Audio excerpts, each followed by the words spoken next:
The crazy climate himself that you don't love or hate, Ashiya Douman first appeared in the Epic of Remnant, the Lost Belt before Lost Belts, Shimosa, going under the name Caster of Limbo, before the truth identity was revealed in later story. He is a high servant combined with the spirits Chernobog, Safu, and the goddess Itzapapalatl. He would then appear in the India and Olympus Lost Belts, in what I would consider to be a relatively minor enemy compared to everything else you face in those stories, as well as a roadblock, a temporary one at best. He was the one that wounded Catox and Lupus after he found out the truth from Crystaria's logs about the Lost Belts and fantasy trees and how they work. He is also the reason why in Hein-Kyo, only the Master and Kato Danzo were able to enter while everyone else was rejected. Throughout the main stories, no matter how many times they finished him off, he never died, because they were always fighting a Shikigami that was acting in his place, making him semi-immortal. That is until the cryptor Pepe Peperoncino was able to use some of his techniques after understanding the skill, forcing Douman into his real body, leading to the final confrontation.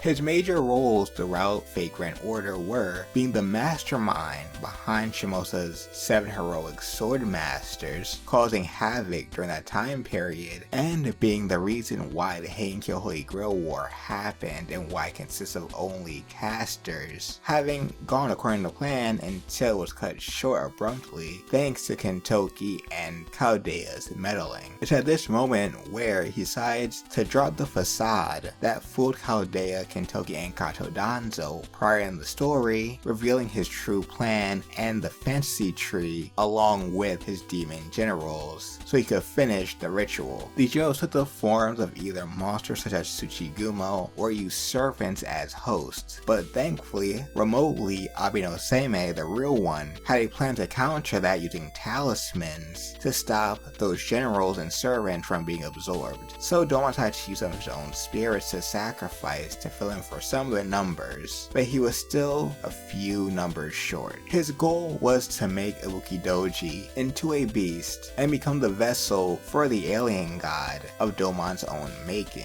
But then he decided to change his mind real quick, saying he lied, absorbing Ibuki Doji, who is said to be on the level of a Lost Belt King or the Machine Gods, trying to become the beast vessel himself, which didn't work out because he had him look for humanity, and he didn't know that beasts are just an obstacle for humanity to conquer. Even though he couldn't be a beast, he was said to be equal to the highest of divine spirits due to the ones he consumed, but that didn't help him because he was defeated by Kentoki's huge golden bear, equipped with Ibuki's Kusanagi, and the help of Chaldea and the other Genji, as well as Shuten and Ibaraki, and was finished off by Kato Danzo when he was trying to escape. After the whole incident was over, the Douman of that time period was free of Limbo's influence, and assuming what Abino Seimei was saying was true, he considered committing suicide, presuming that that was his future and he would end up being like Limbo. Of course he didn't do that, and history went as it should have gone for him. If you like this video and you found it informative, I recommend you check the video in the description or the card for more Fate Grand Order content.